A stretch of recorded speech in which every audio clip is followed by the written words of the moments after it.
Just so hesitant to sell gold right now. It does look like a nice little setup right over here to come right back down to support. But the only thing is, I'm looking at buying, like we're at highs over here. I'm looking at buying these up because we got a lot of fear in the market right now. Yeah, Equities are down. You don't have any buy dippers or dip buyers right now, and obviously it's Friday as well. Um, but the thing is, if you look at the monthly, I sent this into the analysis chat. 1830. And not only 1830, but you also have this trend line over here that we're coming down into. If you look at the daily, looks a little bit clearer. So we got our high up here from COVID back in August 2020. Then we met up with that area right over here and had a deep drop over here. And now we're coming right back up to retest the area after closing above 1830, right? But what I think is happening is we're holding 1830. I think we may break through that if we get further fear back up to 1870, right? If we hold support, because you got global inflation right now. You got equities, obviously, tanking. Oil is down as well. The yen is up. It's kind of a mess in the markets right now.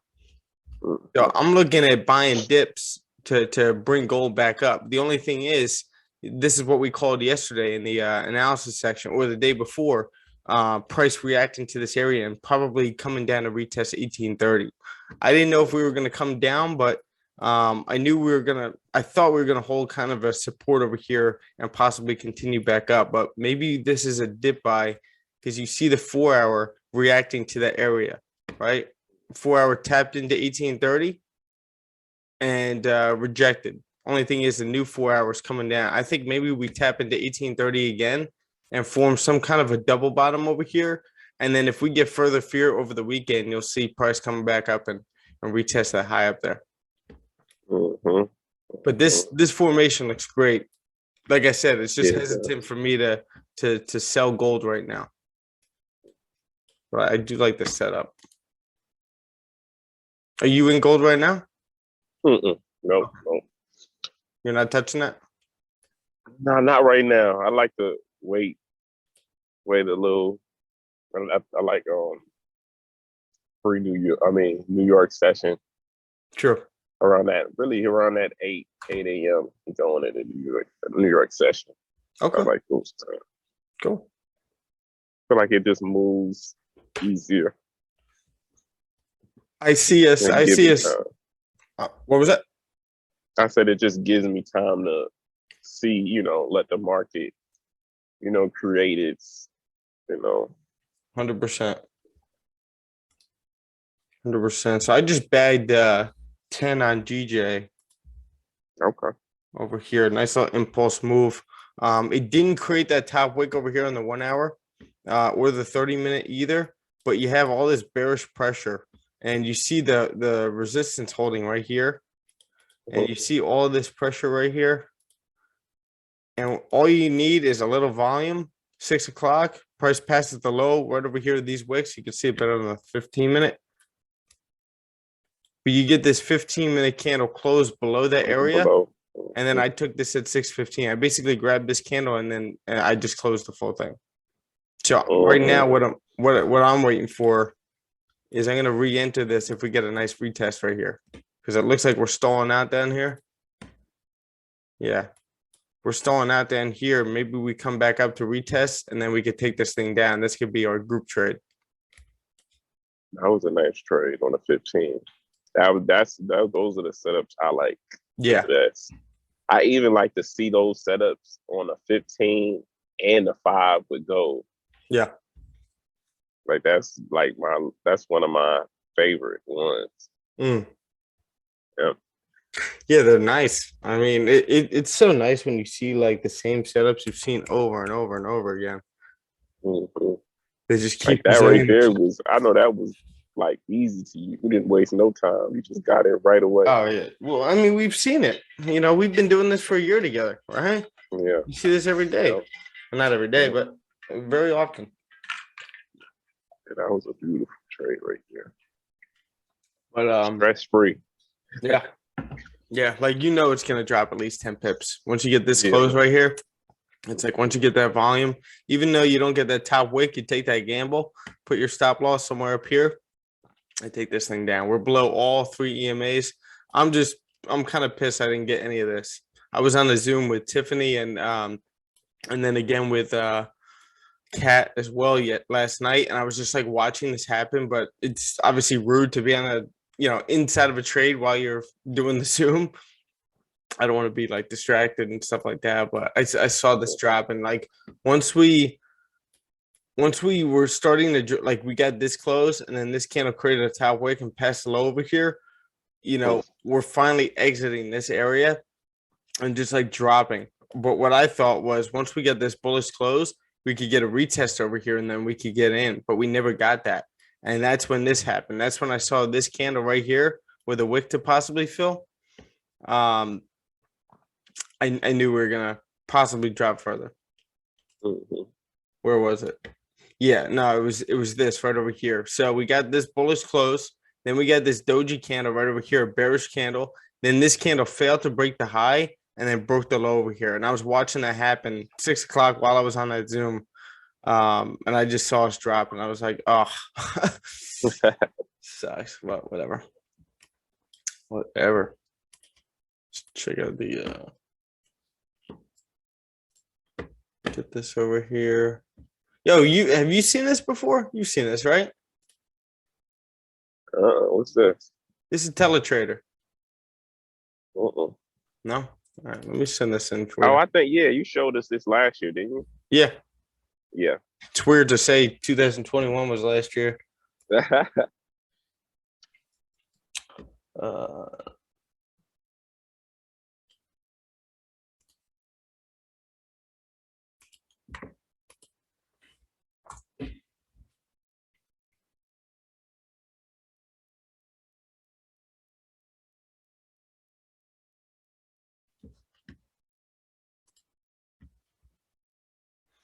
For a second, I thought I forgot to send the Zoom again.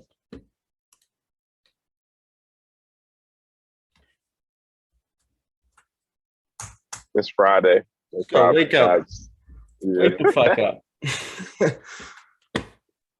Come on. That's Yeah, but then again, one of the best days of the week. They gotta be up. I know. I can't say anything now because I wasn't here yesterday. How was your day yesterday? Did you take anything? Yeah, I took a small buy on gold. Okay. Where at? I took it at 1844 to 1845 too. So oh, nice. You got this move. hold on, let me get back to you. Yes. So what was your count from? So let me go back. Was that during the news or like you got the reaction? That was after the news. So I didn't catch because I think it pushed up first. Yeah. And I missed the initial push up. And then I kind of just waited for the 5 minute to, come down a little bit. And then I got back in. I'm trying to remember. Oh, the 5 minute? Okay, let's see. What's up, Kat? Hey, good morning, everyone. Good morning. How are you? Good. How are you guys? Good. Oh, good. Let's see that chart, Kat. Yeah, I'm like doing that now. I'm realizing I might need to wake up just a teeny bit earlier if I want to do it. No rush. I just like to see it before I start doing a breakdown for you guys.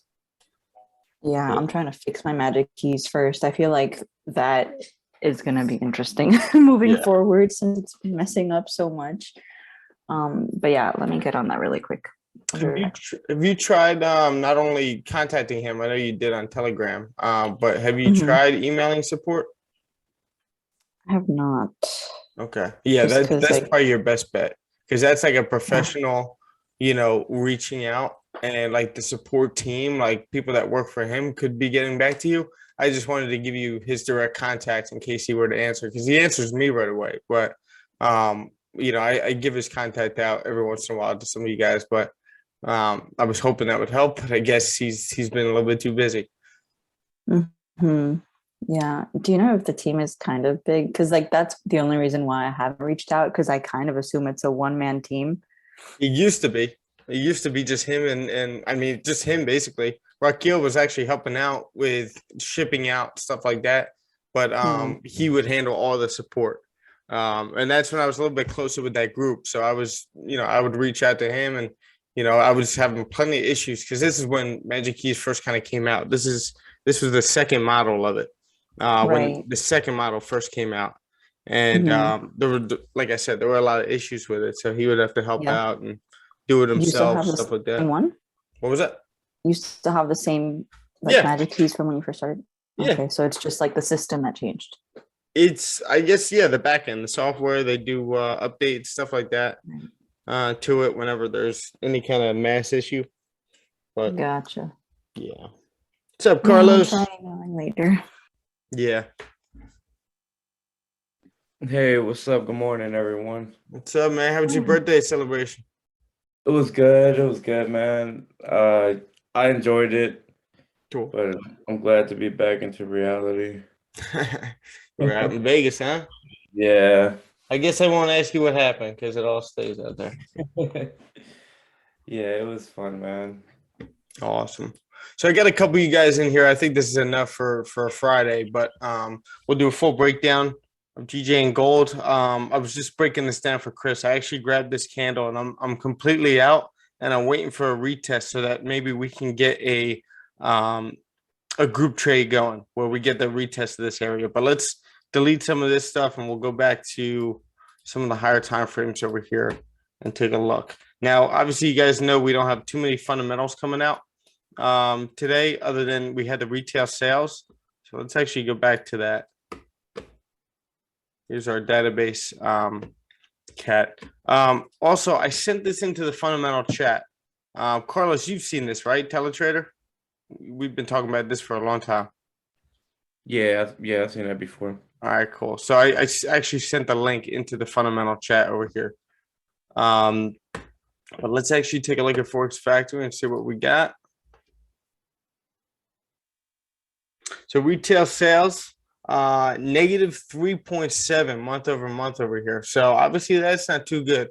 That's another reason you're getting a dump on GJ. But I think the main thing right now is you're getting a lot of fear coming out of the market when it comes to global fear. You got inflation going on right now. You got the Fed not decreasing, but the Fed kind of delaying some tapering. Like you hear Powell talking a little bit dovish, like we're going to slow down when it comes to tapering and increasing rates, stuff like that. So that's like a slower approach to rate hikes. But it's also Friday, and you see like a lot of people when we get these dumps in the market, a lot of people buy them up. People buying the dips, right? Right now that ain't happening. Right, the whole week we've been minus 3.41 on the Dow. You got minus 4.9%, almost 5% over here on NASDAQ. The S&P 500 over here down 4%. UK 100, the Ftse, is down 0.5% over here over the week. So global equities are not looking good. We got a lot of red over here. So let's actually take a look at gold. Gold is down right now, but gold right now I think is retesting 1830 to continue right back up. But we'll take a look at the technicals in a second. So looking over here at GJ, I mean, looks pretty similar, doesn't it? And this is what we've been saying for weeks. And I'm kind of kicking myself because I almost grabbed GJ when we started rejecting this area over here, and this candle flipped bearish, which means on the lower time frames we were rejecting the bearish trend. I saw this candle right over here, this wick, right? And I was tempted to take a trade before confirmations, putting my stop loss up here, like right above that wick. And as soon as that candle flipped bearish, anticipating that candle to break through or close like this, and then the next candle respects that high and continues right back down, but I never did. I don't know why I didn't, but I didn't. So I missed this move. But right now we are breaking down, and it's again very similar to the previous price action over here. We are below 156 over here now, right? Now it looks like we're creating a low, and it looks like there's nothing stopping us coming back down to this level right over here, right? This previous support, that's our next level. Clean move to the left. We're mirroring it perfectly right now. Same thing over here. So I believe we're going to be coming down to here, and I would expect some kind of a pullback, right? We end up tapping into that area. Maybe we get a pullback right up here to tap into that area, and then continue right back down. Why is that arrow so big? Yeah, there we go. So maybe we get a tap into that area and we continue right back up. So what I'm actually looking for, so the current daily candle is very bearish. Looking at the 4 hour, and this is what I was saying in the chat yesterday. We had this area get breached and price broke below it. So when you have a deep consolidation like this on the 4 hour, price is passing the low or the previous low, then coming up and passing the previous high, then coming back down to respect the support. Then we tapped into this bearish trend line over here, key area right here, and then we just dropped from that area. So price broke it, and now we're just continuing down. We never even retested it. And the reason for that is when you have a long consolidation like this, price normally just breaks out. I thought we would at least get a retest right over here. But if you take a look at the price action over here, what you could have done was either enter when you see that price is holding a little support right here, and it looks like, all right, we may be coming right back up to retest this area and then continue down. But when you see this candle close bullish, this candle closed like a doji candle, so no big deal. We could still hold support and continue up. But when you see this candle respect the high of these wicks, right, flip bearish and pass the low of the previous doji, you could potentially take this down knowing all the fundamentals on the background. That's why fundamentals are so important. You know why this is all happening. You have the confidence to hold your trades. You have the confidence to enter these as well with maybe a higher lot size. Right, so that's how powerful knowing what's going on in the background. If you're just looking at technicals, you're just paying attention to the wicks, and that they're not wicks, but the candles in the wicks, and that's okay. But wouldn't you want to see the other two or understand the other two aspects of why this is happening, like the fundamentals and the sentiment? That helps a lot. So again, you could have taken something right there where we can actually do something like this. And this is a 30-minute time frame. This isn't the 15 or the 5. So that could have been an entry, right? This could have been a re-entry. And this is our setup. One of our setups. Normally, this candle right over here, this bullish candle, is a little bit weaker. But right over here, we never passed the high of it with this wick. We passed the low. We just dropped. Plus, again, we have the fundamentals behind us, and we're below this previous support to the left. All right, you take that right over there. Now, same exact trade that I took this morning, we ended up spending the Asian market where we broke the low. We really respected it right over here, holding the support, respecting this resistance, and now we're in a range, right? And we wake up this morning and we see that price is breaking this range because we have this bearish pressure. Right, so price is like kind of in this range, but you see all these bearish candles. Like you see, price wants to break to the downside. Now, what I did was I waited for this 15-minute candle to close below, and what I did was I took this breakout trade. This is a perfect example of a breakout trade where you're supposed to wait for that candle to close outside of the range with a wick to fill. You set your stop loss up here or up here if you want to stay safer, and you let this thing ride about 10 pips, and you close either the full thing or 90% and let the rest run. I closed the full thing, anticipating us to get some kind of a retest, and then we could take this thing down to retest our lows this morning. So that's our plan. This is what we're looking for. Some kind of retest of this area, get like a maybe consolidation over here, and then we continue right back down to retest our lows, and we continue right back down to 154, 200, 154, 100, or 150. Let's actually go back and look at our area to the left. Keep in mind the 6 o'clock 1 hour candle is about to close. So let's actually readjust this.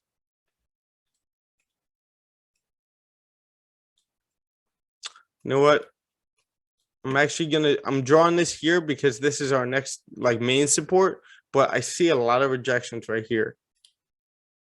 Right to the left. So, and that's a psychological number too, 200, 154, 200. So I could see us coming into that area and maybe rejecting it a little bit, but I can see us breaking through. So keep in mind the 1 hour candle is about to close in 8 minutes. We come back up to retest and then we fill that 1 hour wick. That's it.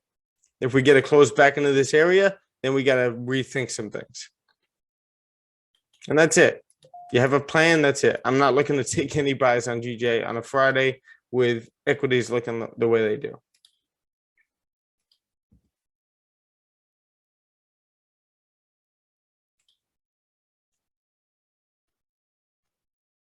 Did it somewhat concern you that the candle that you entered in didn't really have much of a top wick on that 15-minute time frame? Yes, but that's where the fundamentals come in. Like sometimes that's okay for me when you have market structure the way it is. Right? When you get a range like this, right? Because we're ranging through Asian, we're ranging through London, and what's the next time that we could possibly break out of that? It's pre-New York, right? Sometimes it ends up ranging during pre-New York, and then we end up dropping during New York volume. Right. That makes sense? Like you're just looking for volume times, and that's all we're looking for as scalpers is those volume pushes. When do we get those? 7:45 to 8 o'clock, 8:15 to 8:30. You get some good ones at 9, 9:30. You get some good ones definitely at 10. You've been getting those a lot recently. We went over that last night. Been getting those a lot at 10 o'clock, and after the stock exchange opens. And again, the equities are so bad right now, and a lot of movers. That's where people are going to be taking their trades when that stock market opens.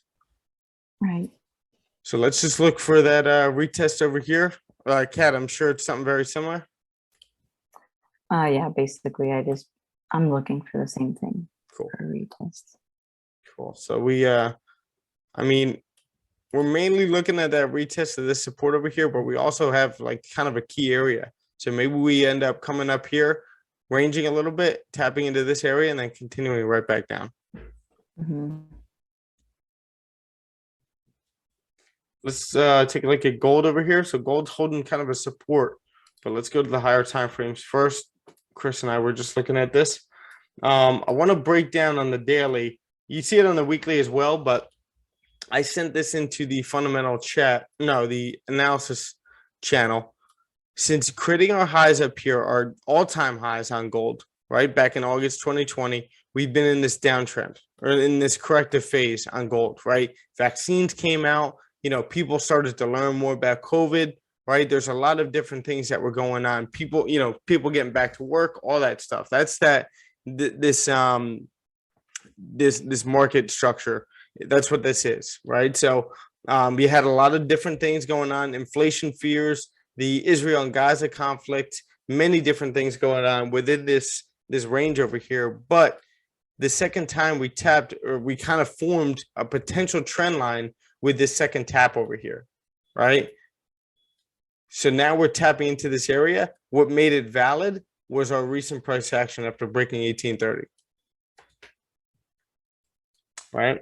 We ended up holding support over here, creating a higher low as well, breaking through 1830 with all the global fear, pushing up into this area, and then we get this doji close on the daily yesterday, right? Which is great. Now, take a look at this current daily candle. Created a top wick, flip bearish, passed the low over here, and we came right back down to 1830. Looking at the lower time frames over here, I know we don't really trade like patterns and stuff like that, but what does this look like over here? Carlos?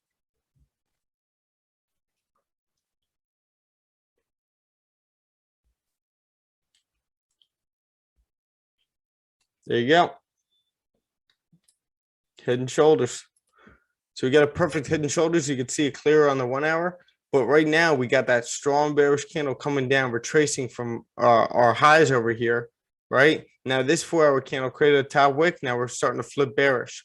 Can we be holding? What I'm looking for is to keep buying some of these dips because we got a lot of fear in the market. I think we're just, there's just profit taking up here. And I think we can continue right back up after holding 1830. If we don't hold 1830, that's a different story. Maybe we come back down into this range over here once again, kind of like what we did over here. All right.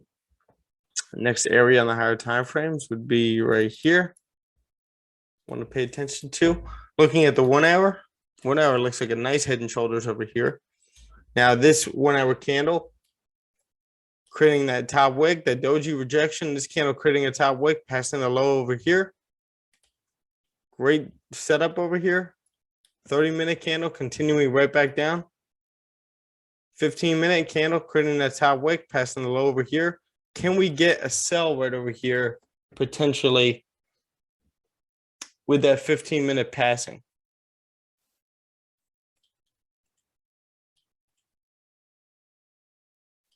Chris, are you looking at this? Yeah, I'm watching it. It looked like it's going to retap 1830. Yeah. I see it happening. Looks good, though. It's moving nice. 100%.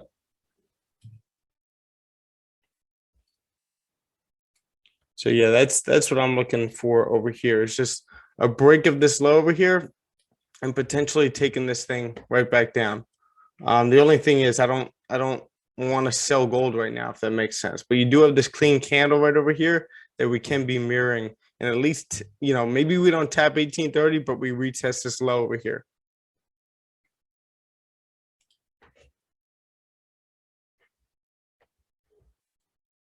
Nice, Cat. So your take profit is way past 1830? Yeah, I mean, I'm considering this move, especially because of volume. Like it could very well, just especially with that head and shoulder pattern and all that bearish pressure, push past 1830 kind of deal. Mm-hmm. So yes, and right now we're actually dropping. And I entered this as we broke the low right here. My stop loss up there. I'm looking for like a 1-to-1. Something like that. I'm actually moving my stop loss down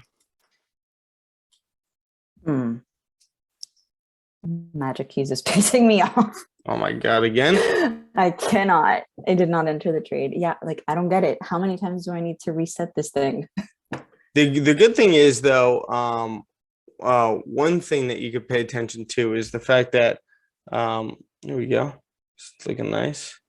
I'm about to close the full thing right now. No. There we go. I'm done.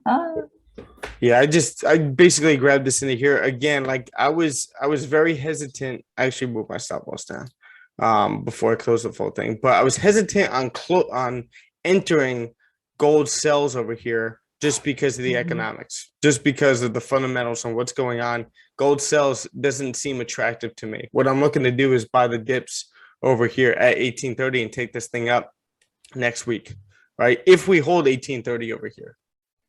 That was a nice little trade on gold here. So that's perfect setup. We wait for that little retracement over here on the 5-minute, right? We get this little support formed over here reacting to this area, but then you get the liquidity grab and price breaks that support over here.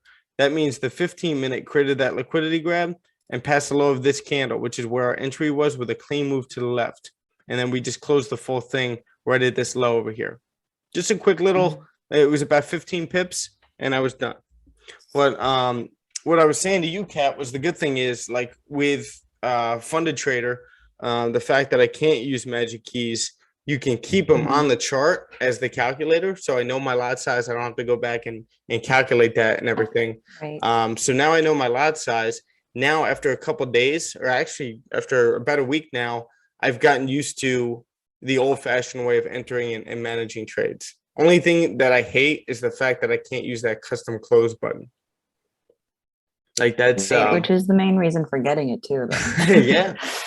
But again, what I've done was create like a routine again. It's been like years since I've been doing this, but where you open the trade manager on MetaTrader, you enter your trade, and then what you do is you just right click on the trade and hit modify and keep that box open, and then already have your 80% closed typed in there. Like let's say I have like a 4 lot going, right? So I basically close or I have typed in there, let's say 3.8 or 3.7% or 3.7 lots. So all I have, and then market execution for the type of trade it is.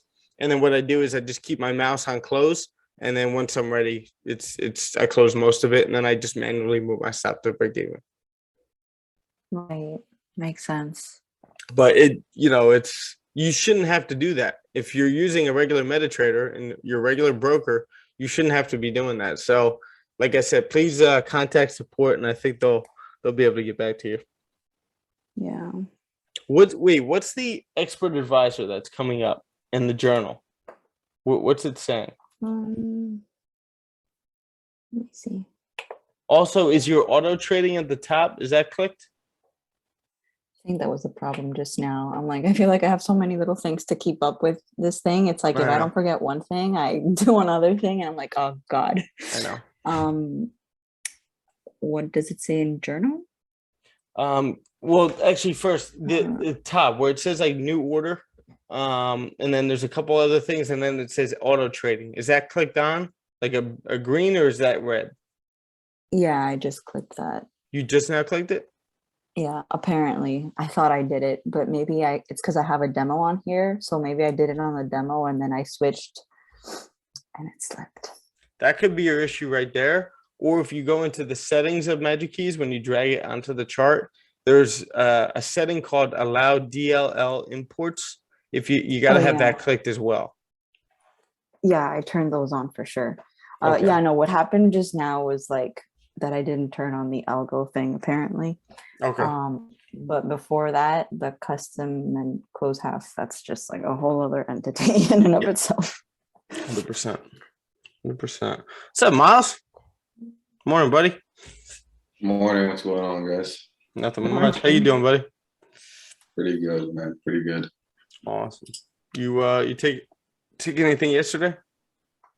No, actually, I lied. Actually, yes, I did. I took one trade yesterday on the 15-minute. It was like I caught it at the bottom of the 4-hour consolidation. I caught a quick buy just in and out, but where 10, 12 pips. What GJ. Oh, we're starting to get some kind of a rejection over here. You only have about 12 pips right back down to 200 over here. But Miles, you took this where? So I took it right. Let me see here. Give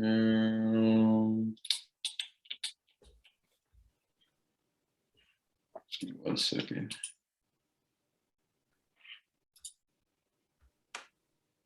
So I took mine at 9:50 yesterday. 9:50 time or the 9:50 a.m. Oh, 9:50 a.m. yesterday. So you grabbed part of this move, huh? Yeah, here I'll send it to the group trailer right now if you want to check it out. Oh, perfect. Yeah. Listen, guys, I apologize. I haven't been able to journal for shit. I don't know what it is. Like, just my routine has not been what it normally is. I just also been hopping on a lot of Zooms. I haven't been able to journal my trades. So I kind of feel like a hypocrite telling you guys to journal, but I'll get back into it. And that's why I'm sure the group Trello is not as filled up. So you were in the middle of this range. Yeah, I was. I wasn't planning on taking anything, but you'll see in a sec what I was kind of thinking. Mm.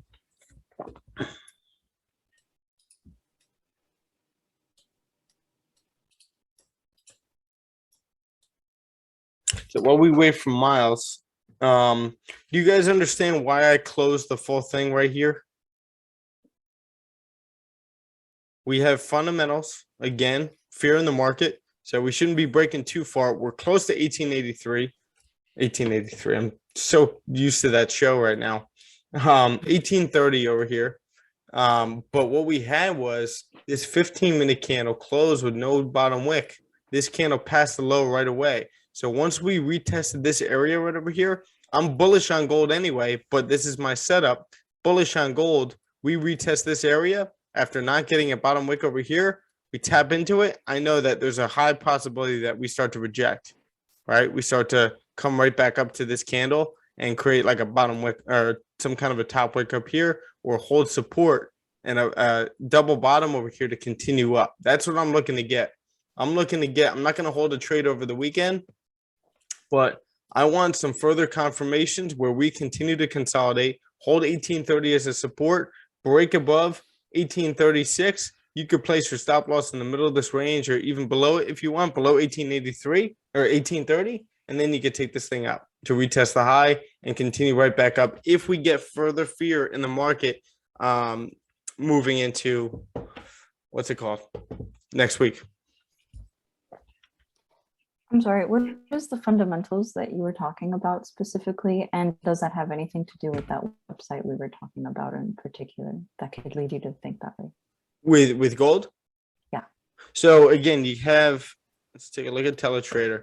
You have the previous, this whole week, right? These are the major, actually, I would put it right here. And the ones that we really need to be paying attention to at least. You have the Dow right over here, down almost 3.5% over the week. You have NASDAQ down about 5% over the week. You have S&P 500 down about 4% over the week. And then UK 100, which is what we pay attention to for GJ, is down 0.5% for the week. Why is that, Del? That's because of global fear with inflation, right? We just had the CPI coming out for Great Britain. That was, big for the whole year, year over year inflation. You also have oil is skyrocketing as well. You also have, Powell coming out, and all central banks kind of, piggyback off of what we do. You have Powell saying that, all right, we're not going to be tapering or increasing rates just yet. All right, we're gonna, stay calm. So when he's doing that, when inflation is on its rise, we're past 7% now. When they said it was going to be transitory, that's terrible. Everything is up 7%. You got gas or energy up like 12%. Like it's a mess. So when you have all these things, coming together, that's going to add fear into the market. That's going to have gold, on the rise. That's where you got like these rallies over here. Because we're assuming that the dollar is depreciating essentially because of all of these. Well, the dollar is depreciating because of all the printing and all that stuff going on. But people are pulling their money into safe haven currencies like the Japanese yen specifically. That's why you see GJ taking a dump. Right. Right. And not that doesn't mean like JPY like we're like on this crazy rise. We're just in this correction phase because Japanese yen is very weak. They just said in the beginning of the week that they weren't increasing rates. They kept them at negative rates. So the Japanese yen as a whole is very weak. But right now, currently, we're in this little rise up here. We're in this little bullish phase right now because of the panic, all from the beginning of January. So the beginning of the year, we've been in this kind of panic from inflation. The year has not started off well. Let's actually look at teletrader right now to see the data over the 1 month. We're down 2.5%, almost 7% on the NASDAQ, almost 4% on US, S&P 500. UK 100 is up, but at the same time, the previous week that we've been just taking that dump. And all these you don't really have to pay too much attention to, but this is something Chris and Carlos know about. Cat, I was telling about yesterday, but Miles, you have you seen this before? Teletrader? No, I haven't. Okay, cool. This might be a big help for you. What I did was I sent it into the fundamental chat right over here. You could save this as a favorite on your computer, but this is a free database that you can use that a lot of people, like I was telling Kat last night, this is something like Reuters Icon. They got a couple different databases like this that cost like $900 to $1,000 a month for traders, and that's something that you can get down the road. You get news much faster than other people. Like most people are looking at Forex Factory. When you're on, Reuters Icon or anything like that, you're getting news kind of like tweets. They're coming up where people are doing things that the general public aren't going to know. This is what institutions and banks are looking at, and they get the upper hand of most people. So that's something that, you could write on your goals or something like that. This is something I want to be able to subscribe to. It'll be a business investment, right? Something that you can write off down the road or, for the year. But at the same time, like I would say it's worth getting at some point. But right now, this is a free version of that, right? Where you got all these databases, you got everything that you need, news, every kind of market that you can think of, currencies, commodities, futures, you got a stock screener, ETFs, your economic data right over here, right? Just like Forex Factory. It's actually pretty interesting. I want to start seeing, because I know like MyFX book and some of these others kind of release their data a little bit before Forex Factory. So I want to see if this one is quicker as well. I just never really used the economic calendar on here, but you got everything that you really need. But going over to the currencies, take a look at GJ over here. So GJ is down 1.2% over the week. Here we go. So this is really all the data and everything you really need to know. You got news when it comes to GJ over here, right? You could click on any of these articles. You got a full chart over here that you can actually chart with. This is the weekly right over here.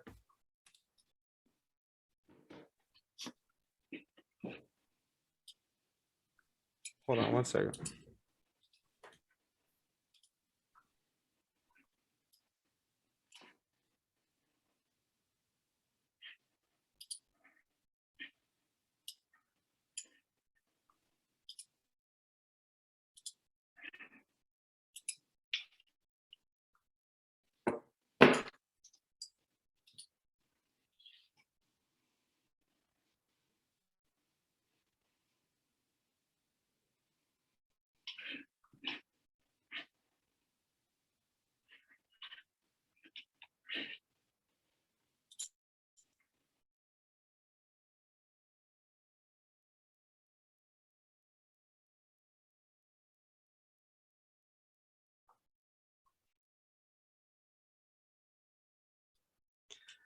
All right. So this is great resource for you guys.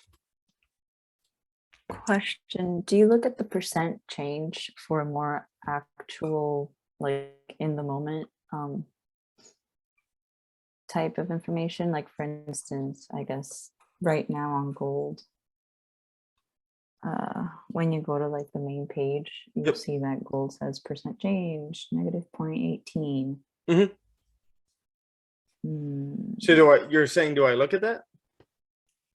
I mean, like okay, right now, like right now, well, I don't know. I'm kind of confused with gold at the moment, but let's say there was a good setup and for like a buy or something, would you consider like the weekly performance or like the percent change in the actual moment? So what do you do when you come to the market? If you do want to use this, and this is why like you have other resources too, like this is what I was talking about yesterday. let's see. You have business insiders. This is that map I was talking about. I don't think I showed it to you, but you get a good idea of like what's going on in the Asian session over here. So their equities, Moscow and Shanghai, are both down, right? They're down 1.28% or 1.28%. This is down barely in China, but you have the UK down almost 1%. You got France, all these equities, the DAX. You got Frankfurt, which is the DAX. They're down as well. And then you got the US right now. Pre-markets are down. So it gives you a good idea of like, okay, my main bias is probably going to be sells. So then let me go over to the chart, do a full breakdown. Okay, I see resistance is forming. I could be taking sells if I see my setup. That makes sense. It keeps you from trying to take a buy. Like, were we talking about it, or was that Tiffany? About we were talking about this. This was you, right? That buy that we were talking about last night. no, I took a buy earlier. It was in the morning. This wasn't you. This I think, yeah, that might have been her. But when it comes to that, like, I think she was looking for a buy over here. It was messy price action. We're inside of a range over here. Actually, no, it was over here. Sorry, guys. It was back up in this range, and she was like looking for a buy. But at the same time, we were very bearish with the global equities and the Ftse and all that UK 100. All that stuff is very bearish. GJ is very bearish. People pulling their money into the Japanese yen. So when you're sitting into a range like this, I need really clear price action and clean moves to the left, like right here, for me to take a buy inside of a range with all the global markets looking the way they do. Okay, that was me actually. I took a buy around here. I thought that was you, yeah. This wick kind of came back down, so I exited the trade. But had I gotten in a little bit later or something, or looked at the 15-minute time frame, I could have gotten at least 13 pips. Yep. But yeah, definitely the main bias was bearish for sure. So what I could have seen you doing right over here, and this is the 30-minute time frame, so it's a strong time frame, is taking something like an impulse entry right here after this wick is formed and price past the high of that candle with a strong bullish candle pushing up from an area just like we did right over here. Yes. Right over here, and kind of like trying to mirror these moves. I would have lowered my risk definitely on here, and maybe you would have grabbed the 1-to-1, or you would have definitely like secured somewhere in here. Can you go to the 15-minute really quick? That wouldn't have even been a 1-to-1, so that would have been difficult to a difficult trade to take. That's something that you probably would have had to manage your risk, and I think that's what we were talking about yesterday. Yeah, because I actually entered, it looked like it was breaking the high, but in actuality, it was this candle right here. Yep. So it went down and I was like, uh-oh. Yep. It's going down. So like, yeah. Again, I could see what you're doing right here. You got the support formed. You get a higher low formed right over here. Right? Had it been this candle, What about this candle? Like, I think it would have made more sense in this candle because like after this one came down to grab liquidity and, I exited the trade, or maybe I could have given my trade a second chance. How you guys say? I mean, the more I look at this, the more unattractive it looks, because like, all right, you could say we broke resistance right over here, closed above, then we came down. We never closed below this previous resistance over here. And then we closed bearish. This candle never passed the low and flipped bullish. But like, where's your impulse entry going to be? Because you got this wick all the way up here. You're not going to enter up here with your stop loss down here on the 15-minute at least. I think that's the same. What was that, Miles? This is yesterday, right? This is really similar to the same trade that I took. 9:30. Yeah, there you go. That's what you were saying, right? Did you put that into the? Yes. Yeah. I added it. I added my gold one as well. Beautiful.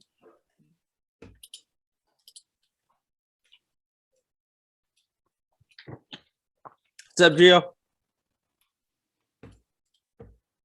Good morning. Morning, buddy. All right. So you entered over here 30-minute rejection. Okay. Break retest. Is that what BRT stands for? Yeah. Okay. So never passed the low. So what was your entry? Was that on like the 5-minute? No, so my entry was, and so something else that I've been learning from BJ too is like a way that you can enter on the break and retest is at the break of the body. So that was my idea here, was to enter at the break of the top of the 15-minute body candle, and then I anticipated that it would pass the wick and then continue pushing up. So it wasn't I didn't drop down to the 5 or anything. It was just based on the 15 after that close, that 15-minute close above the consolidation, grab the liquidity, and then my idea was just entering as the body high was breaking, because I wanted to have a really tight stop, and then just see. I was anticipating that wick would be filled and then it would continue pushing, but I made like that line, the 155, 756. I just closed everything right there. Okay, perfect. So you closed the full thing and you were out. Yep, closed full thing and I was out. How many did you grab? Oh, I didn't even. Hold on. You are. Oh, yeah. It doesn't. I must have forgot there. I think it was about 12 pips. I think. Okay. I like how you label these. Yeah, but you labeled it by the setup. Yeah. That's awesome. Thanks. You can also. So I just forgot to add it there, but it was 12 pips. Okay.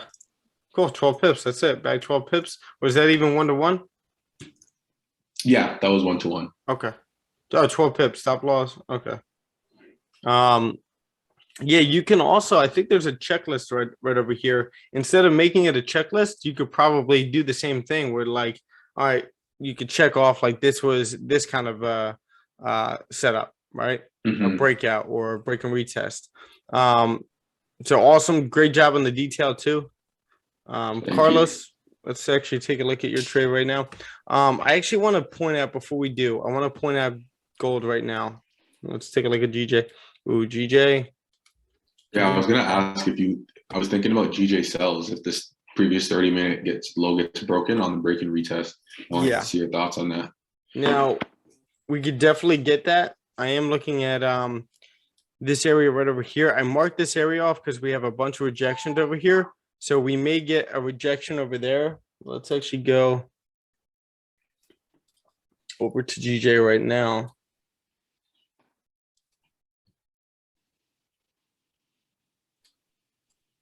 I just want to get my everything ready.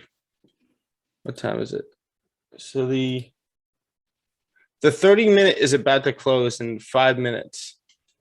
15-minute passing the low. Once the 15-minute past the low, you could potentially enter that. I would just be aware. I don't want to scare you guys out of this trade because it is a great setup. But we have about 5 minutes for the 30-minute to close. And if you look at the 30-minute, are we going to break the low and like just basically skyrocket 10 or, dump 10 pips? You know what I'm saying? I'm looking at the wrong screen over here. Looking at the 30-minute over here I'm thinking the 30-minute closes just where it is right now. The next 30-minute creates a top wick, then past the low. That could be our candle from 7:30 to 8 o'clock. That's that volume that we're always looking at. The 15-minute looks great, right? But I don't see the 15-minute just dumping in the next 4 minutes, right? 10 pips. And plus this range is only 10 pips too. Again, the real range can definitely be down here. I keep bringing you guys all over the place for this. But I do see us coming right back down to 154, 100 to 154 flat. But let's see how we end up closing here. I would honestly, I'm specifically doing this because I've already taken 2 trades. I would wait for this 30-minute to close. Does that make sense? It's Friday. You guys don't want to get antsy. You don't want to get like, oh my God, I'm going to miss this trade. It's Friday. I'm sure you guys have all had pretty solid weeks. If not, we could talk about it. But that's just where my thought process is. What are you looking at, Gio? have a sell, clean sell below 154. Yes, if you look to the left, it's just messy in the 30-minute. You said below 154? Yeah. Oh, so you're not taking anything over here. No, but just looking at the left, it's just I don't know, with volume we could possibly hit 154, but it looks like we're in the range here. So this is basically our range right in here. Once we break this whole range, which we're now sitting in, right? This is kind of like a range what Gio's talking about. This is kind of that range where you want to wait for those break and retests. Like, let's see if we end up holding this as a support over here, and the 15-minute closes at this area, and then possibly we continue up to this key area right over here.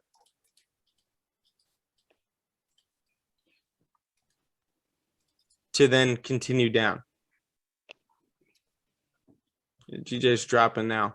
Again, that's up to you guys if you guys want to take that, but I personally, I'm staying out physically because I already took this trade right over here. Oh, actually, you guys weren't on here when we were talking about that. So we had the range. We had this bearish move coming all the way down this tank. We kind of consolidated during London and Asian. Yeah, GJ's dropping a little bit. But we have 2 minutes for the 30-minute to close. So you got to stay patient for that. Then we kind of consolidated through Asian, through London, and now during pre-New York, when's the next time after London that you're going to get to volume? Probably pre-New York. If not pre-New York, you get New York, right? So what we did was we had this consolidation. We get a clean close below that area. This candle didn't have a top wick, but that was okay. I entered as soon as this candle closed, and I grabbed my 10 pips, closed the full thing at 10 pips, knowing that there's a possible retest of this area to then continue down. And it's Friday.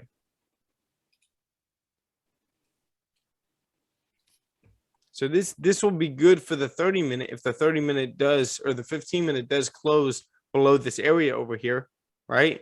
But I wouldn't take that impulse right now. You got 1 minute for the 30 to close, and you need a top wick potentially on the 30-minute to then drive down. But the reason why I would be taking that is because we had this deep move breaking out of that consolidation. We stalled out a little bit, grabbed orders, and now we could get a very identical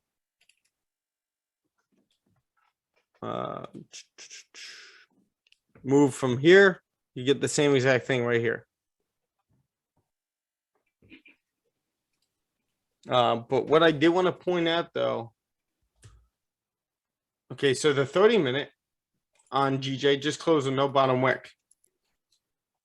So now you could possibly get caught in that top wick forming over here. Is anybody thinking about entering here? It's a strong candle, but no bottom wick. I'm thinking about it. Okay. Now this is what I'm looking for. This is what I've been looking for on gold. Is we get this retest. No candle close on the 1 hour over here. This candle passed the low right away. Now we're starting to break up. I'm looking to take buys and basically buying the dip from 1830. With all the global fear right now, I think that, we could be buying dips all the way back up to 1848 and then, clearly past it. The only thing I'm concerned about, like I said, is this supply zone and key area, very key area right over here.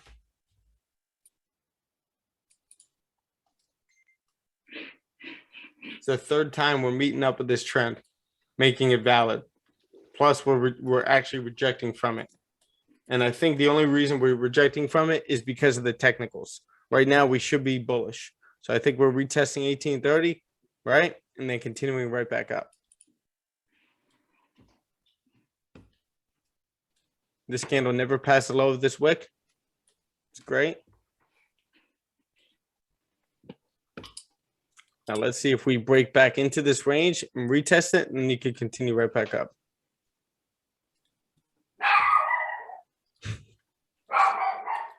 Sorry, guys.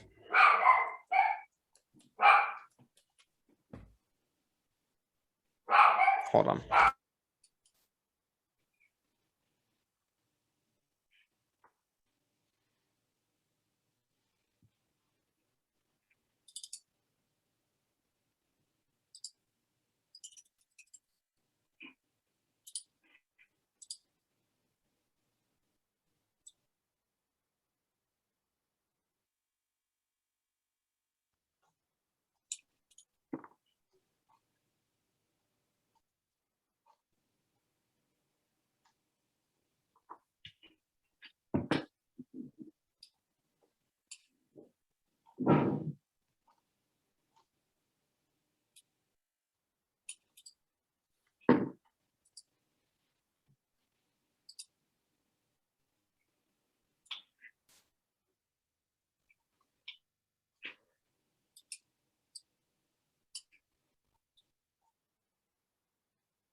right.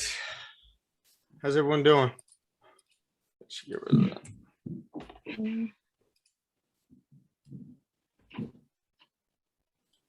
Anybody entering anything or? Yeah, I got in GJ. Okay.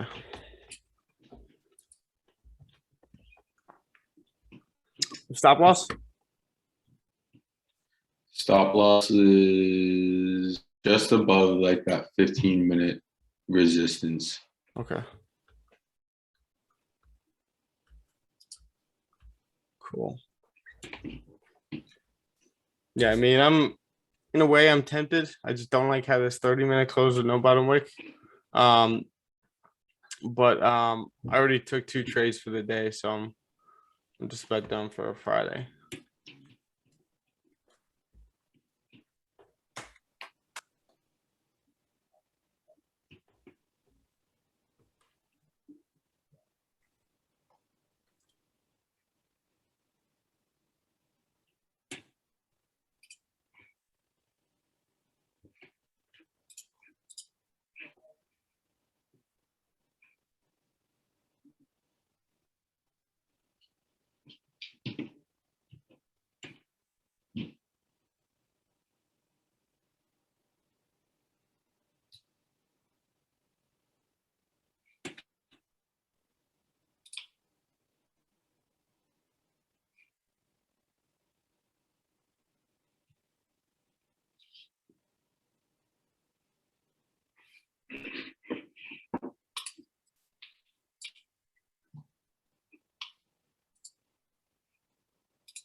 It was just too much having him out and about. It's like having a kid running around.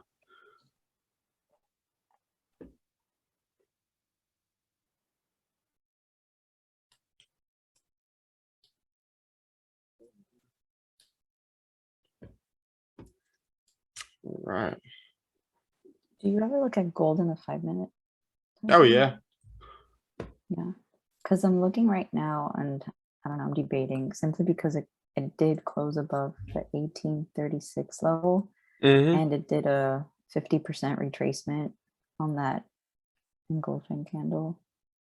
Right over here. No, if you could zoom in just a little bit. It's this candle right here. Oops, sorry. I was just gonna zoom in for you. Yeah, this candle right here did a 50% retracement, which I've heard is like a thing with gold in the 5-minute. And then maybe if it breaks above, I mean, I know that this area is kind of funky, but I don't know, with volume time. The only thing is, I could definitely see that playing out. I just see the reason why I marked off my zone right here was because this support, this wick, and then you get this wick right over here. So I marked it off right there, right? But the thing is, this whole zone is a very high area of interest. All in here. So I personally, this whole thing. Yeah, so I personally would rather see price break above here because you got a clean move to the left, at least up to 1840. Right. Instead of an impulse. Instead of an impulse, wait for some of these higher time frames to hold a support, at least right here. And if you get a holding of support in here, right, you could potentially still take a trade in here to take price up. I just want you to, you know, be a little patient in here instead of taking something on the 5-minute. Right. Because we could get a rejection right here. This is our 5-minute resistance. And you get a fake out, price closing right back below, and then we range in here, and then we continue up next week. But makes sense. We'll see. How you doing on GJ, Miles? I closed every. Okay. Good shit. It's good discipline. You risked how much? Well, how much you lose? let's see. I got to do my calculations first. I risked 1%. I probably lost like 0.6-ish or 0.7, somewhere around there. It was a tight stop, so Okay. I knew that was a possibility when I entered. Yeah. But good learning. The bottom wick. I know a lot of the times for me, like I just have to experience the loss from a specific point for it to kind of sink in. And that was a perfect. I'll definitely remember this trade for sure. Yeah. Just from the no bottom wick on the 30-minute and just how it closed. Yeah. It looks like this candle passed the low right away, but it didn't. It actually did create that top wick, but within the first minute, right? And then we created that bottom wick, and then we flipped bullish again, and we're starting to come back up. But there's three things that you could see here where we have this consolidation, we broke out of it, right? But we stalled out with this candle, right? So that's the first sign. Then we get a nice resistance forming, right? Price respecting it with this candle right here. This candle creating a top wick, passing the low of that candle, but wait a minute, no bottom wick, right? So do we have range to continue right back down? Plus, this range right here is barely 10 pips. Now, again, you could argue that this is the correct range, but again, we're kind of overextended over here. We're due for some kind of a pullback before continue. And plus, that's what you want, right? If you miss this move, instead of getting into this, it's all right, no bottom wick. That's not part of my setups, right? That's not something that I would probably take if we close like that on the 30-minute as well. 30-minute close and no bottom wick. So that's something I normally wouldn't take. I'm not going to try to jump in this on a Friday, fearing that I'm going to miss the move. Right? I'm going to wait for a discount, right? The opposite of a discount, you're selling. So you're basically being able to sell at a higher price. And that's what you want. You want price to come back up to this area over here so that you could come back down and retest the low.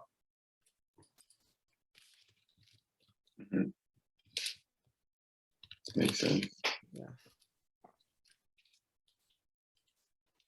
So this is our key area right over here. If we form a resistance, this could be your second trade of the day, Miles.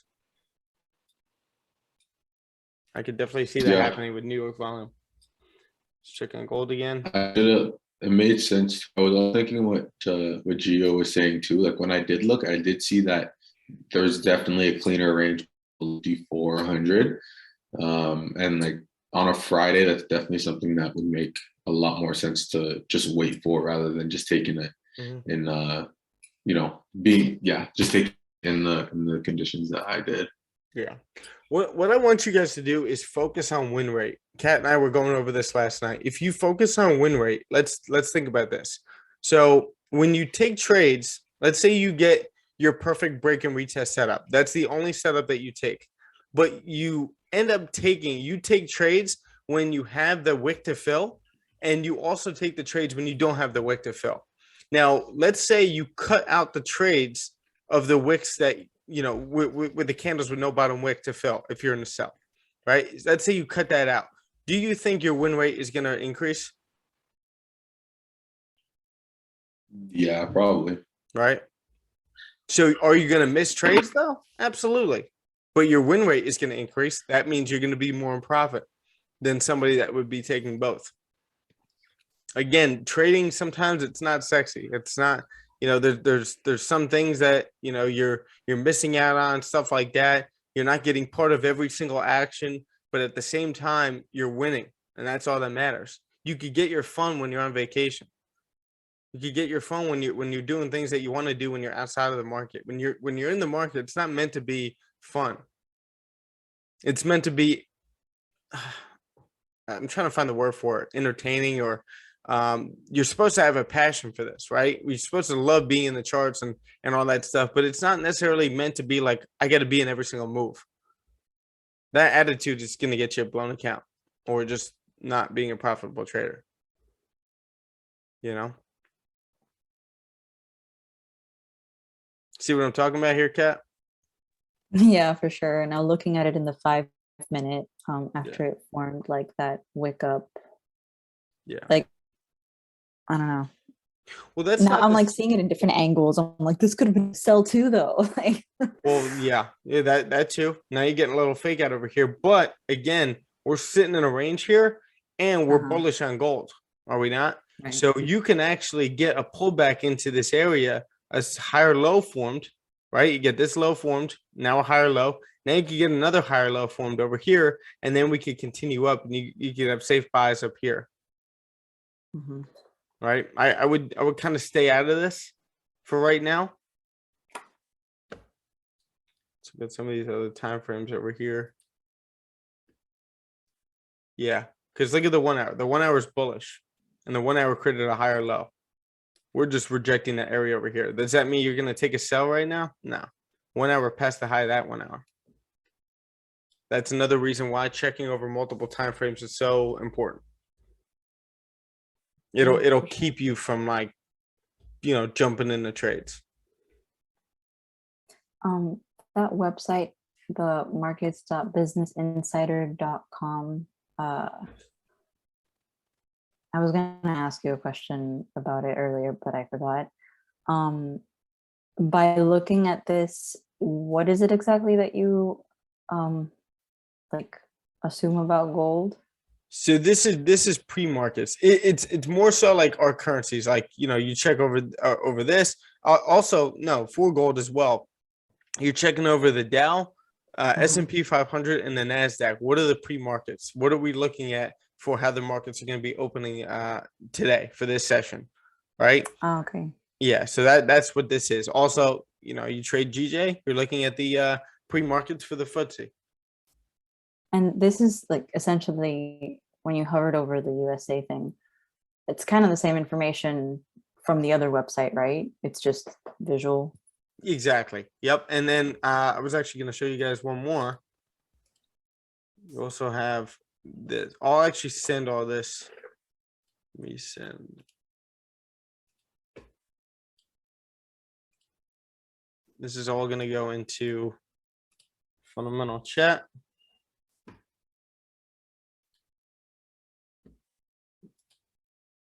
And then now this is CNBC's pre-market data, right? So you're looking over here. This is the Dow Mini. You got, we're down over here. You see everything in red, right? So that's gonna. If you see everything in red, you got a pretty good idea that you're probably gonna be looking for sells on currencies or the stock market. If you guys are trading the stock market, if you guys are trading US 30, this is gonna give you a good idea of what you're looking for the day. Let's see. Lagarde is speaking right now, I think. Let's go back to. You guys all know about Forex Live as well? Yeah, Lagarde speaks at Profits.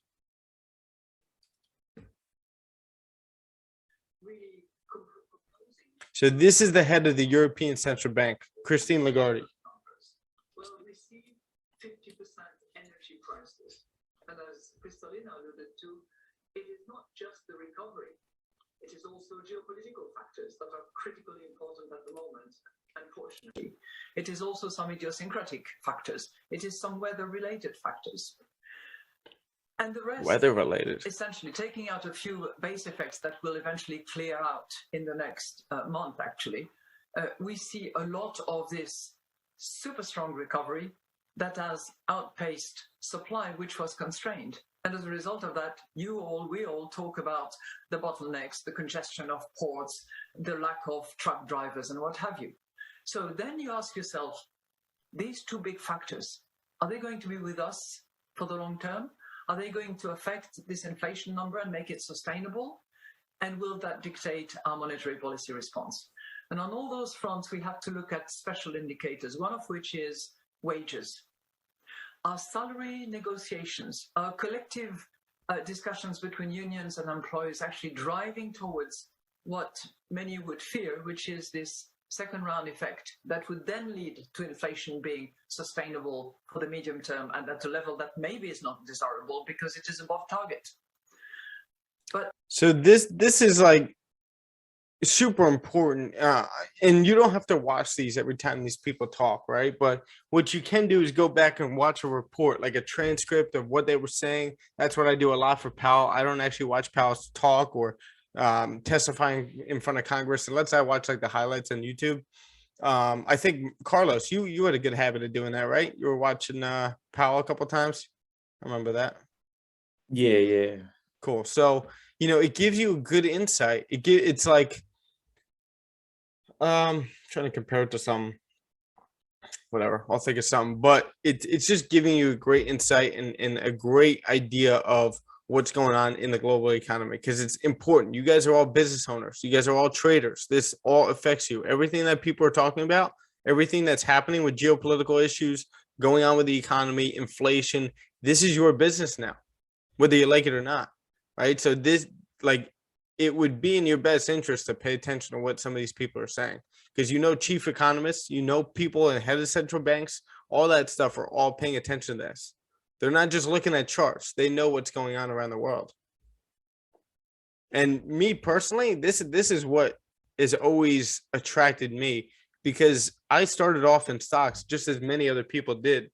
And I kind of faded away from stocks, but I became more, I found myself being more intrigued by geopolitical issues, world politicians, what they're saying, understanding what interest rates are with banks, understanding big banks, understanding CPI, GDP, countries as a whole. I don't know if it has to do with this, but I'm big into history. I love history.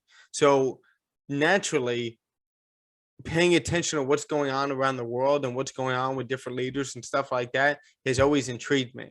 So instead of looking at balance sheets, income statements, who's the CEO of this company, and I want to buy stock into this company and stuff like that, that still intrigues me.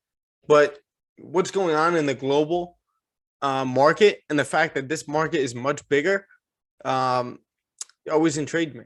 So these are things that you guys can pay attention to and watch.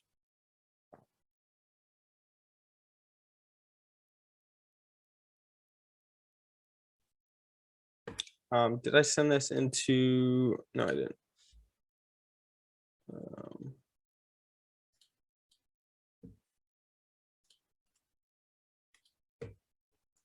So a couple different resources.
Sending a little message into fundamental chat.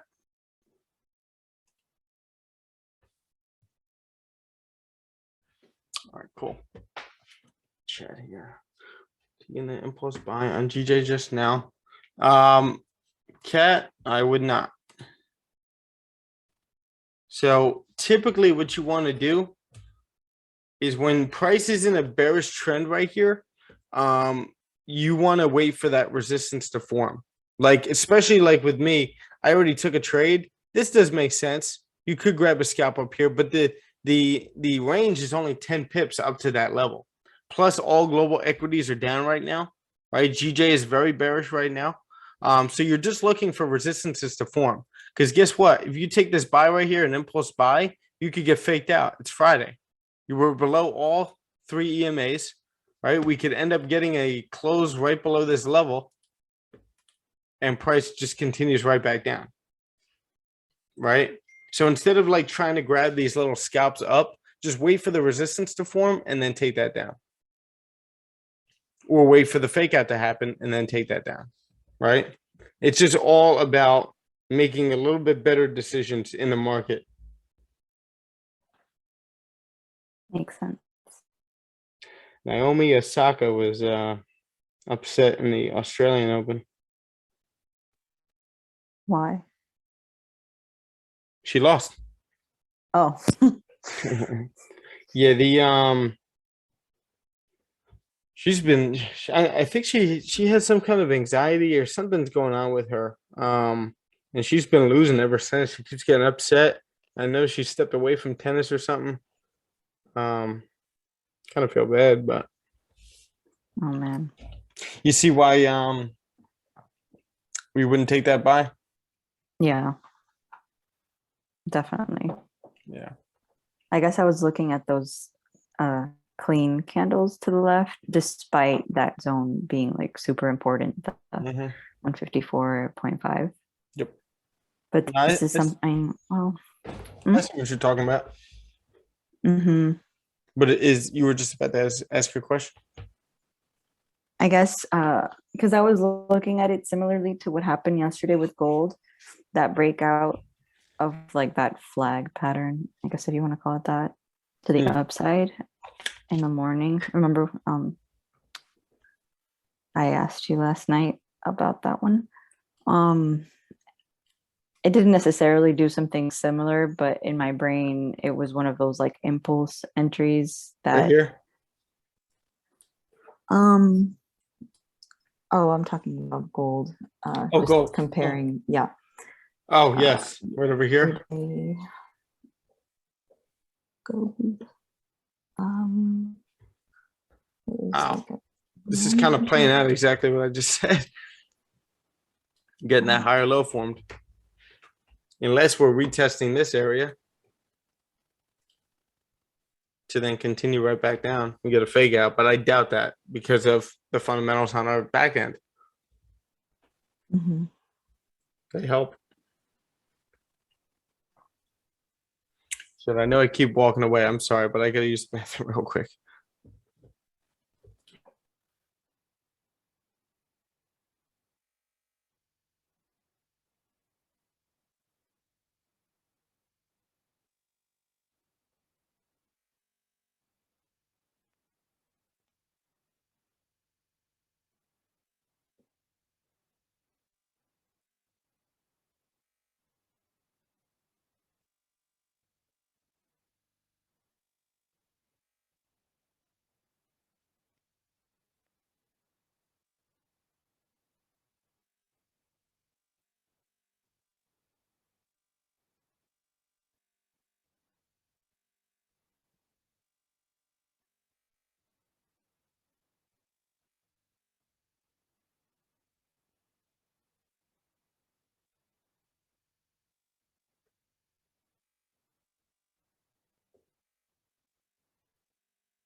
Yo.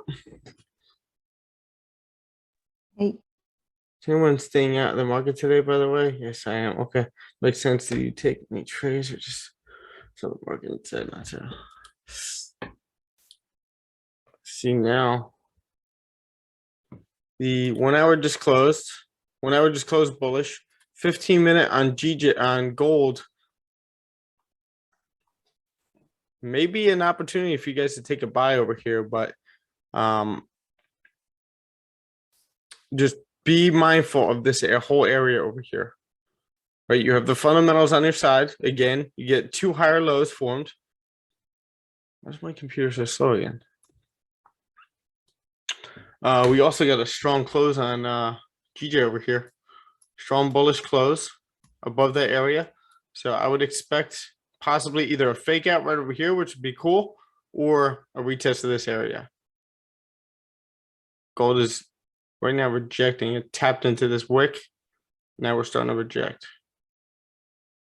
So you guys are planning on staying out? Yeah, I'm not getting into any of this. Cool. There we go. That's that discipline. Calm. You guys had good weeks. How was your week, Miles? It was all right. It wasn't great. I felt like I had a couple lapses in terms of discipline and over trading a bit more than I would have wanted to. Nothing like what it was before. Nothing crazy, but okay. Definitely stuff that I'm going to tighten up next week. Is just I think I kind of swayed a little bit, deviated a little bit from my plan. So I think next week I'm just gonna, follow the program as usual and kind of just add some stuff to my plan that will allow me to, follow it more exactly. Because like my plan, like the principles are obviously the same, but it was just it was meant for like a shorter time period to improve my discipline. So I'm trying to, kind of add little things week by week and figure out, what I'll allow myself to do and not allow myself to do. Like, for example, 15-minute entries, if I'm going to incorporate that now or not, stuff like that. So this weekend, I'm going to make sure I think kind of this week, I think I may have had a bit unsure of exactly what I was going to allow and not allow from my plan perspective. And I think that kind of rolled over into a couple of trades. So I'm going to make sure before Monday or before Sunday, I'm going to, have exactly what I am and am not able to do this particular week with my plan. Good shit. So, naturally as an entrepreneur, as a trader, you're always going to be very hard on yourself. That's I think expected, and that's something good, right? But what's the good that we could pull out of this week? One of them is that you didn't have as many lapses, right? So like you are getting better. You are starting to curb some of that stuff. You are starting to realize how important discipline is and waiting for candles to close, waiting for your certain setups, all that stuff. Like that's progress, right? It's not going to happen overnight, but you're getting there week by week, right? So that by the time we get to March, like our goal, you're going to be able to, you're going to have a lot more confidence in the market, because the only way you have confidence in the market is because you trust your edge, you trust your system, and you trust yourself. Most importantly, you trust yourself that, like you just did over here, maybe you're not going to take this trade anymore. But what you did do was you closed this thing early. You realize that this is not, the ideal setup. You realize that we had this candle close right there. You had this candle with no bottom wick. This candle passed the low pretty much right away. And now we're starting to flip bullish. Now there's a possibility that, okay, we may have a better sell from up here. So then we could take this down. Or we may have a fake out right here. So that's progress, dude. That's awesome. Could it have been better? Absolutely. But you don't jump on yourself for it. You just say, okay, let's review my journal. Let's see the trades I took, and let's get better. Let's improve from that. Yes, sir. I was thinking, what do you think? I was thinking, do you never take trades with if the candle before your entry candle had no bottom wick? Do you never take it? I wouldn't say never. There's certain setups that, it does make sense, especially when you have volume. Like that's the only way I'll take an impulse with no bottom wick there formed, Mhm. right? Or if I'm already in an impulse trade, or if I'm already in a regular trade and the candle closes with no bottom wick, there's certain times where I'll just let that thing run, or that'll make me say I'm already 10 pips in profit. I'll just go break even. Or let's say I'm aiming for 10 and we're at 8 and it closes with no bottom wick. I'll just leave that thing, or I'll just move my stops to break even, because there's now, one little sign right there to move you into the opposite direction, to go against your trade. Your trade of, your possibility of succeeding on your trade just lowered by a point, let's say. Mhm. Right. So now I got to cut off some of my risk. I either got to go risk free or I got to secure some of this. But it's not like something set and firm, because it's not that it's definitely going to go the opposite way. It's that it's now 50-50. We could very well continue to drop from there, especially if we get a, let's say we're in a sell, we get a strong candle, bearish candle with no bottom wick. The next candle creates a top wick and then passes the low of that one, a healthy top wick, then passes the low. We could very well continue to drop. And then you just miss out on all those pips just because that candle closed with no bottom wick. Yeah, I think. No, go ahead. Sorry. I was just gonna say, I think what I might do until my judgment gets a bit better with the bottom wicks, I think I might just do any trade that I do enter. If there's no bottom wick, just only do 0.5% as opposed to 1 or 2%. So I can still get some experience and, still have a little bit of skin in the game. But regardless, like my worst case scenario is I'll lose 0.5%. Yeah, that's good. You get some skin in the game. You get some emotion tied to that trade. But that's where, instead of doing it in the live market, now you could go to the simulator and try it out there. Yeah, that's true. I could just do that. That's that $100 you just laid out. You just laid out $100 for that simulator so that you wouldn't have to lose that in the market. Just think about it that way. Yeah. Now, to be honest, guys, if I didn't take my trades before, this would have been the trade I'm taking. Right over here. What was that, Kat? I was about to ask you, like, if you would wait for that candle to close above, simply because of that level that we were talking about, and then maybe have it form a bottom wick and then impulse up, even though I see it's doing some crazy moves right now. That's a great point. I'm sorry, go ahead. I don't know. I've been kind of practicing, like I heard Sharma say this one time, that like she doesn't really get in after like say she's looking at the 15-minute time frame, that she'll get in like within the first 5 to 6 maybe minutes.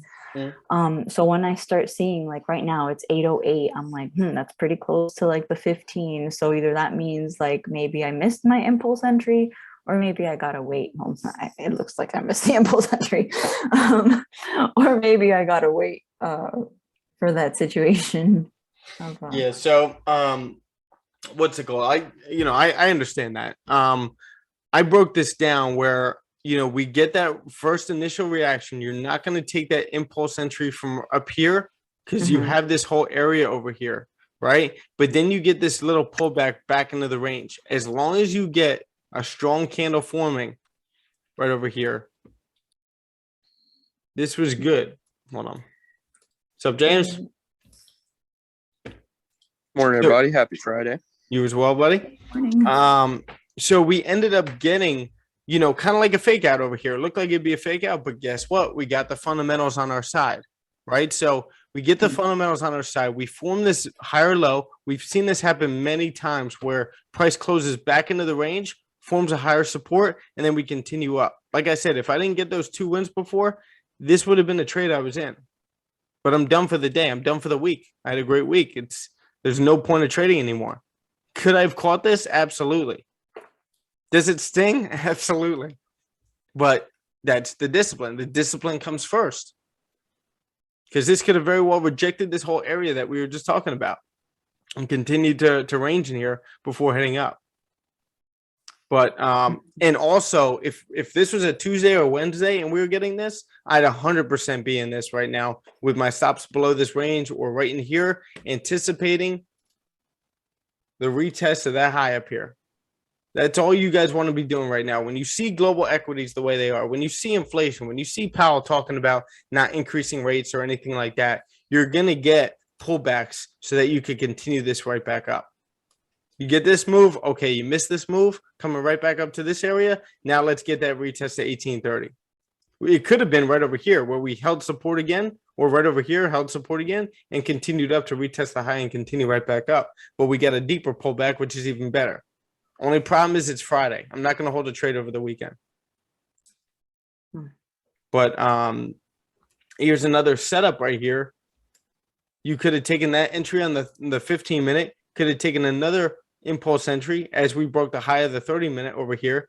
But the reason why I would be taking this in this range, and to piggyback off of what you were just saying, what Sharma said, it's because we have volume right now. It's 8 o'clock, 8 o'clock to 8:30. You know that if we create this bottom wick, respect this low, past the high of that candle, you know that there's a great chance that we could continue up. Will it definitely happen? Absolutely not. But we have the probability on our side. We have the clean move to the left. We have price breaking the high here, another confirmation. Price breaking the high up here, another confirmation. Fundamentals on our side, another confirmation. That's 3 right there. Clean move to the left, 4th. Right, so multiple different confirmations for you to take something like this. So this is something that you guys can journal and take this down the road. Like I said, I would have been in this. We broke this whole thing down before it even appeared. But, you know, I got to lead by example. I got to show you guys how important discipline is. I'm not going to be entering like a third trade on a Friday. I'm done. Now, GJ doing exactly what we wanted. Come right back up to this supply zone. Hold that resistance. If we break into this area, you know, you're not trading that. But let's see if we get that, and you guys could possibly take this. This would have been the 4th. If we get this, this would be the 4th possible trade you guys could have gotten this morning. It would have been this one, the one that I got. Once this candle closed below, grabbing this candle right here, securing once it closes, or securing at 10 pips, anticipating this retest. It could be this one. This is a second. Gold over here. This move right up here, or possibly even this candle right here. But, oh no, it was my gold trade. That's what it was. This gold trade, if you guys go back and watch this replay, we took it as soon as this candle started to flip bearish and broke the low over here, anticipating a mirror of this candle. Once this candle closed bearish, this is actually a perfect example. Miles, were you on the live during this time? When was it? Today? Yesterday? No, this morning when I took this gold sell. No, I wasn't. Okay, so we have a perfect setup right over here. It was only Chris and I. Chris had to leave before, but it was only Chris and I on here. We're coming up to retest this whole area after forming this low, holding support at 1830, but we hold this area over here. We came to the market with this candle already closed bearish, right? But the thing was, we have fundamentals on our side. This is something that we were hesitant of taking because it's Friday and we have gold as a bullish bias right now. Like you don't want to sell gold right now after bouncing off at 1830, but we have our setup. What are the chances that we get a double bottom down here to continue up? So what we did was we got that liquidity grab, price flip bearish. We broke the support on the 5-minute. Right over here. Right, we ended up retesting this whole area, this little support here on the 5-minute of gold. We grabbed liquidity, broke the low over here. That's basically where I entered. But then back to our conversation before, Miles, this candle closed with no bottom wick. Right, I stayed in it. I didn't secure anything because we have a clean move to the left. What I did do was instead of like just securing, once we retested this low, I closed the full thing. Right, because this candle closed with no bottom wick. And we have the fundamentals on our side. I was anticipating maybe a double bottom to then continue up. I got lucky that we tapped into this area. What I would have done, though, is if we tapped like right into 1831 500, like right here, and never passed, broke that low. And then we started to flip bullish with this candle having no bottom wick. And we came back to the open of this candle, I would have secured right there. Make sense? Anticipating a pullback.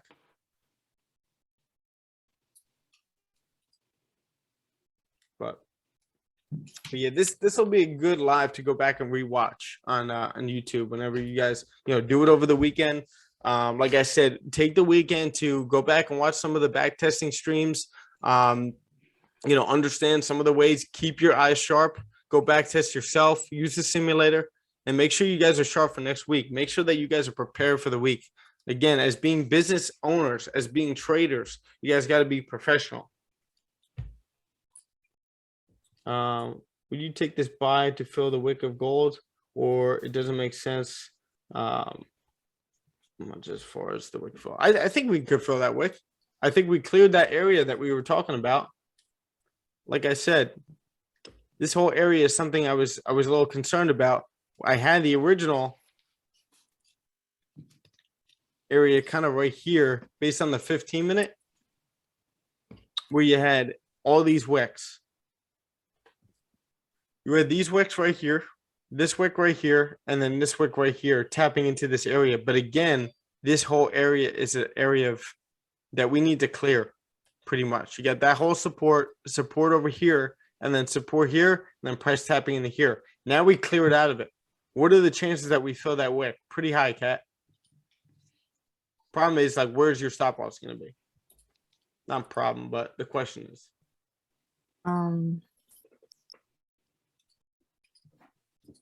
I would place it. Where is it? Like right here, probably. I was thinking either there or maybe like a little lower and just go for a higher TP. Maybe where the proper entry was for this impulse move, you could place it right there, right below there.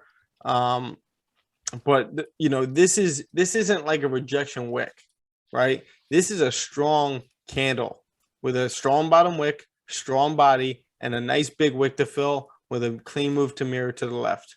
So I think 90% that this thing can fill that wick. Mm-hmm. It's a good possibility. But the thing is, this was your entry, I think. This was your entry. The first one. Yeah, secure up here where you have this previous support over here, right? And actually tapped in there perfectly. But you move your stop loss to break even. And then hold that runner, let that thing go. Now, again, if this was like Tuesday, Wednesday, and we were getting the same exact setup, you can enter a dynamic risk with two different entries with maybe a wider stop loss, lower risk to take this thing right back up and hold that thing over the rest of the week. Let's check out global equities again. Steph, what do you think about the 30-minute on gold for the entry instead? I know the 15-minute looks a little better, but would the 30-minute work for an impulse entry too? Yeah, that's what I was saying before. Maybe you didn't jump on, but I was saying we created this bottom wick. What you could have done was enter with this dynamic risk. The first one could have been on the 15-minute. Enter another one as we pass the high up here on the 30. Right, so you got two entries now. And then I guess your TP would be that resistance at what, 1844? Yeah. You got 1844 up there, but the first TP would to me would definitely be 1840. So you would do that support as the first TP and not the resistance at like 1842, or it's really like 1840. Well, it's Friday, right? And we could definitely get a rejection because you see multiple rejections in here. Yeah. And, that's your trade, right, for the day. I mean, you hear Ted talking about it all the time. Ted's like the fucking king of gold. You see him like, this is your area. This is your trade. You take that, you secure up there, and you're out. Good point. Right? Yeah. That's exactly what he would say. Right? So just that's your trade. This is your area. You know how we always how does he do this? He's like, this is your area. You take this out, and that's it.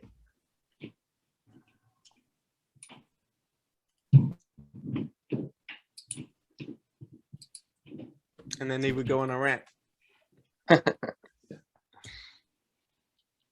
right, so here we go. We cleared that area. We just retested again, coming right back up here. Again, I wouldn't be taking buys. Wait for the resistance to hold.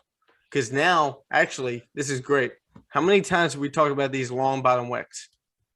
In a downtrend, right? Price ends up finding some kind of resistance. Most likely we're going to be right here. And we just tank. Right? So, Kat, I want you to like take note of that in your morning AAR, not to trade against the trend. First, you have a clean move here. I know it's tempting to take this move up, but you only have 10 pips in there. If this was 25 and you get a nice little retest of this area to continue up, 100%, you could take that little scalp up. Maybe not with global equities the way they are right now. Like we're in a pretty rough spot when it comes to everything going on. So typically I would just wait for the resistance to form and take this thing down. Way too many hours. You just have like, I almost guarantee, I don't want to guarantee it, but I almost guarantee that you're going to get a fill of these wicks and price is going to just drop. Once New York opens, stock exchange opens too. You're not going to see many bulls on gold, on GJ. You will on gold though.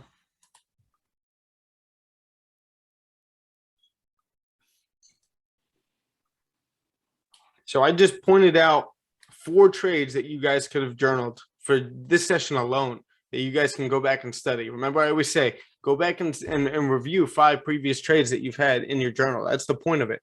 Go back to April of this past year to take a look at some of the trades you took back then. I guarantee you're a much better trader now, and you're going to start seeing things that you didn't see back then.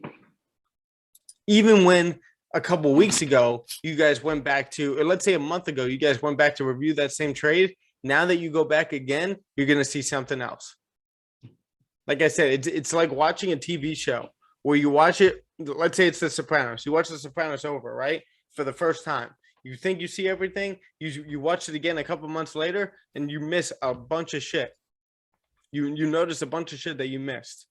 A bunch of different scenes or different people saying things that add to the story plot. It's the same exact thing with your trades.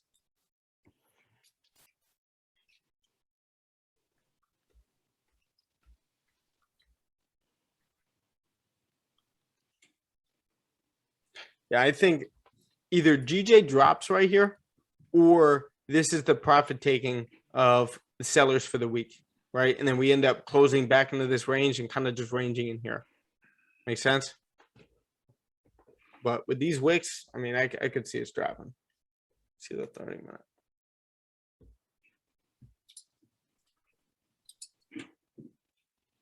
Yeah, see with this, the way this 1 hour candle closed and the way this current 1 hour candle is closing right over here, or forming, I could definitely see this being like the profit taking, right? Because this was a heavy move yesterday. James, how was your week, buddy?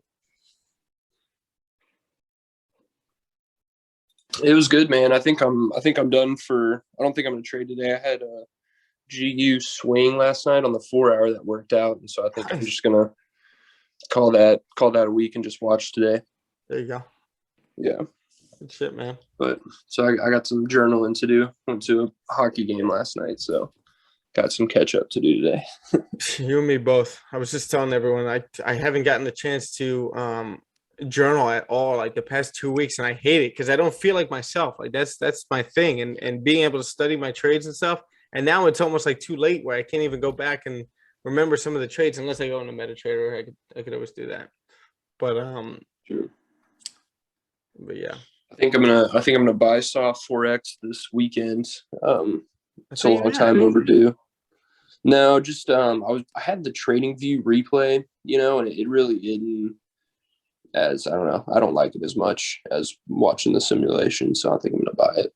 Dude, simulations is I think way better. I mean, Yeah, I use both. I agree. I definitely use both, but it gives you the closest thing you could possibly get to a live market environment without risking money on it. And being able to go back and use that data back then. I love that software.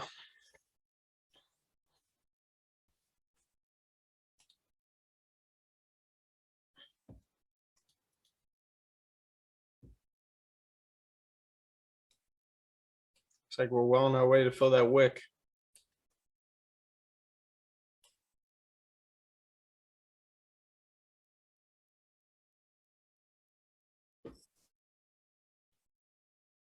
I actually entered as we broke up, but I just quickly moved my stops to break even, so I'm not gonna lie, I had a bit of fear. Where's your stops? Where this entry was, or below this wick? Yeah, like right here, somewhere around here, maybe a Nice. little lower. And you're risk free right now. Yeah, Beautiful. well, it stopped me out at some point when it came back down. Oh, it did? It did, yeah. Okay. But confidence level this week is wacky. So I was like, I don't want to end the week with another loss. So it's definitely some psychology stuff going on there, even though the probability is likely on our side. And Yeah. looking at the 5 minute, it's just like, it's being wonky, but it's going up. I love that word. So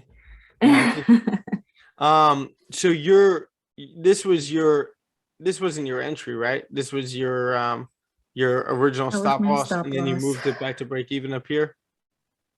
Yeah, so like I entered around here originally, something like that. Okay. Yeah. So gold It is a was different supposed animal to.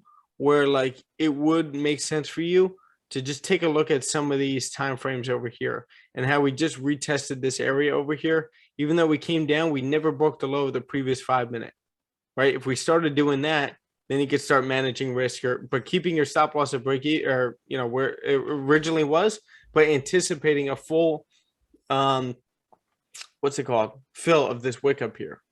Same thing with the 1 minute.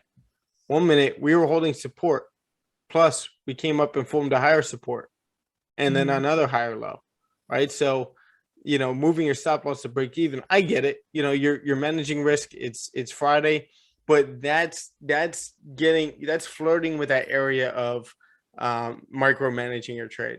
Does that make sense? Yeah, that was fear 1000%. I was like, Yeah. ugh, I don't want to. Yeah, no, I get it. That's just that one thing that I can't even describe. I can't, because there's so many different setups. I would have to describe micromanaging a trade on each different setup. But there's going to be a time that you guys are going to reach where you're going to start realizing what micromanaging is and what proper risk management is. And that's why paying attention to 1 or 2 pairs is so important, because you're going to get those definitions really quickly with each of those pairs, the amount you backtest. There's that wick fill. Yeah, I definitely get caught a lot micromanaging and choking my trades.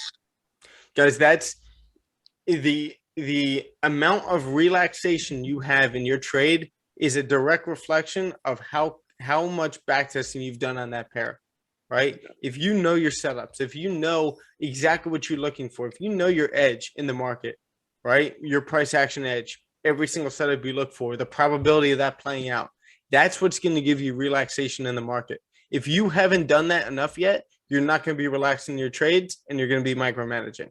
That's all it is. For me, a lot of it is when like I take an entry on the 1 hour and then I try to put my stop on the 30 minute or 15, like where my entries on the higher time frame, and then I try to drop to the lower and use my stop. That's when I've found that I like choke my trades a lot. And it's like, well, if I'd have, put my stop on the same time frame of my entry, then my probability is a lot higher, is what I've noticed here this past like 6 months. And that's a simple fix. You can write this down right now. Just if you're going to take the trade on the 1 hour, you place a stop loss on the 1 hour, but you can manage on the 30 minute. Right. But if you take it on the 1 hour, I would not be managing that on the 5 minute. Unless you start to see, like, if you're in a buy, you start to see these resistances form on the 5 minute, then then you could start like, all right, understanding where price is going, stuff like that. But that's where backtesting comes in, and experience. Experience trumps all, and the fastest way to gain experience is backtesting. Giving yourself, if you've only been trading a year, giving yourself those 4 years of market data and backtesting all of that data. I think actually Carlos sent this. Yes, not Carlos. David sent this into the Asian session yesterday. He got one of those like Snapchat or whatever they're called, like time lapse, like 1 year ago today, you took this picture. The almost exact same move that we got on GJ last night, we got a drop as well this day last year or yesterday last year. That makes sense? Yeah.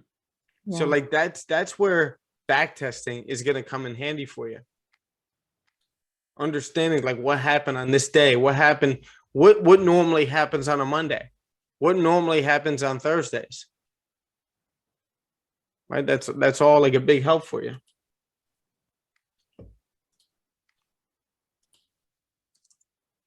Gold's starting to reject a little bit over here.